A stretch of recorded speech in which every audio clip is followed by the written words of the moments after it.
Bloody hell, folks. We've just had another corker of a game. The two most boring fixtures on paper actually turned out to be the games of the tournament so far. And I, for one, am glad to have tuned in because a part of me was tempted to give these a miss and just watch the Portugal and Brazil games later tonight. As for this matchup, starting off with the lineups, not much to say about South Korea except their entire back five is named Kim, which is intriguing and confusing in equal measure. As for Ghana, the only slight surprise was to see Kamaldeen Soleimana on the bench. It's probably down to fitness as he's a bloody live wire, and make no mistake about it, once he gets himself up to scratch, big clubs around Europe will be queuing up for his signature. The game itself was a bit of a strange one. South Korea were a lot quicker in their approach as opposed to the Uruguay game. They had Ghana pinned back for the first 20 or so minutes and looked like scoring with every attack. They even won about 6 corners in the space of 10 minutes at one point, yet it was Ghana who took the lead courtesy of a Jordan Ayew set piece. Really nicely weighted ball in which Mohammed Salisu got at the end of after the Korean defense failed to clear their lines. Then, Ghana started to get a foothold of proceedings and Ayew decided to become an amalgamation of David Beckham and Kevin De Bruyne as he put in a cross which any defense on the planet would struggle with,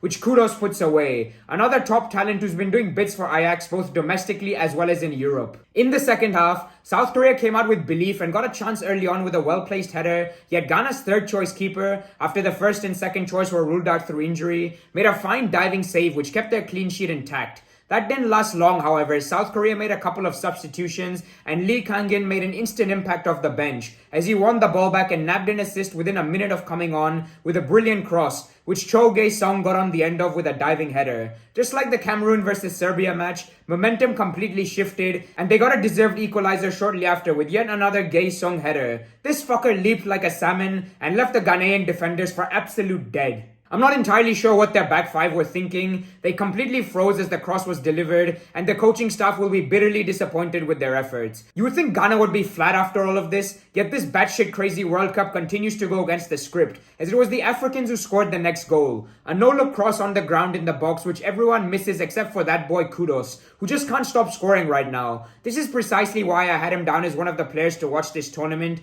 and Everton will be completely kicking themselves for not seeing this deal through in the summer. Korea had a few more chances of their own thereafter, and Ghana even had to clear off the line. You weren't sure what to expect next, and despite having the lead, Ghana looked like they wanted another. Much to their credit, as most sides would have completely shut up shop. Proper squeaky bum time at the end with 10 minutes of added time, but Ghana stood strong and got the 3 points they were looking for. Korea's manager Paulo Bento lost the plot at full time and got sent off right after the final whistle upon complaining about how much the ref added on, even though there were 101 minutes of football played. All 4 sides in this group are still in with a chance of going through, and the game between Portugal and Uruguay in a couple of hours is going to be huge. I'll catch you after the Brazil-Switzerland game. Peace.